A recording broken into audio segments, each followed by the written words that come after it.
নোবেলজয়ী অধ্যাপক ডক্টর মোহাম্মদ ইউনূসকে প্রধান উপদেষ্টা করে অন্তর্বর্তীকালীন সরকার গঠনের রূপরেখা দিয়েছে বৈষম্য বিরোধী ছাত্র আন্দোলন। মঙ্গলবার ভোর 4টার পর ফেসবুকে দেওয়া ভিডিও বার্তায় এই ঘোষণা দেন আন্দোলনের সমন্বয়করা।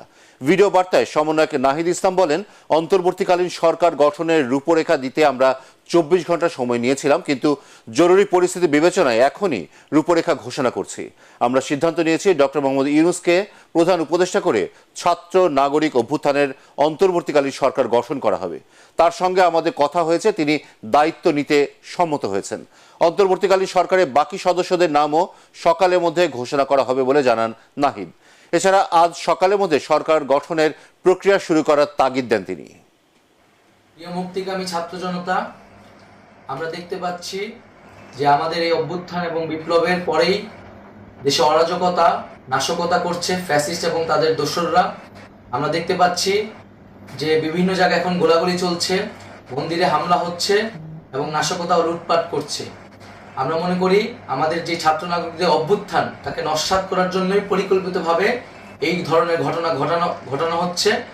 আমরা মুক্তিকামী ছাত্র জনতাকে সজাগ এবং সতর্ক থাকতে আহ্বান জানাচ্ছি এবং আমাদের যে অন্তর্বর্তীকালীন সরকার, আমরা সেই সরকারের যে প্রস্তাবনা 24 ঘন্টার সময় নিয়েছিলাম, জরুরি পরিস্থিতি মোতাবেক আমরা এখনই তার একটি রূপরেখা ঘোষণা করছি।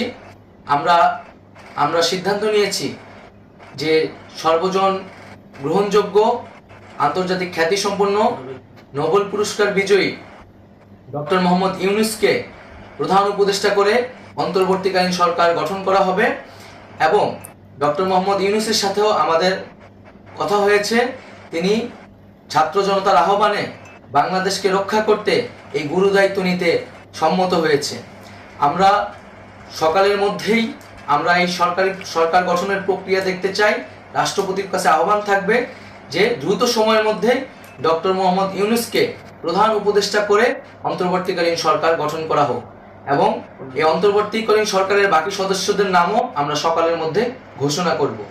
প্রিয় বন্ধুগণ, দেশে যে অরাজকতা চলছে, মানুষের জীবনের নিরাপত্তাহীনতা চলছে, সেজন্য আমরা রাষ্ট্রপতির কাছে আহ্বান জানাচ্ছি দেশে আইন শৃঙ্খলা পরিবেশ ফিরিয়ে আনার জন্য দ্রুত সময়ের মধ্যে কার্যকর ব্যবস্থা নিতে হবে এবং আইন শৃঙ্খলা বাহিনীকে সহযোগিতা করার জন্য মুক্তিকামী ছাত্র জনতাও রাজপথে থাকবে এবং অন্তর্বর্তীকালীন সরকার গঠন না হওয়া পর্যন্ত মুক্তিকামী ছাত্র জনতাকে রাজপথে থেকে তাদের যে অভ্যুত্থান, সেই অভ্যুত্থানকে রক্ষা করতে হবে।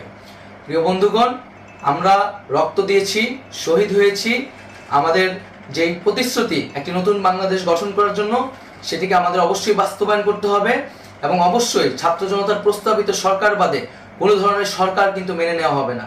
আমরা বলেছি, কোনো ধরনের সেনাশাসিত সরকার অথবা সেনা সমর্থিত সরকার অথবা এই ফ্যাসিস্টদের দোসরদের কোনো বিটিম সরকার কিন্তু আমরা মেনে নিব না। কোনো গণবিরোধী সরকারকে মেনে নেওয়া হবে না। ছাত্র জনতার অভ্যুত্থানকারী যে প্রস্তাবিত সরকার, অন্তর্বর্তীকালীন সরকার, যেটা আমরা সিদ্ধান্ত উপনীত হয়েছি ডক্টর মোহাম্মদ ইউনূসকে প্রধান উপদেষ্টা করে এই সরকার গঠন করা হবে, সেই সরকারকেই বাস্তবায়ন করতে হবে অবিলম্বে।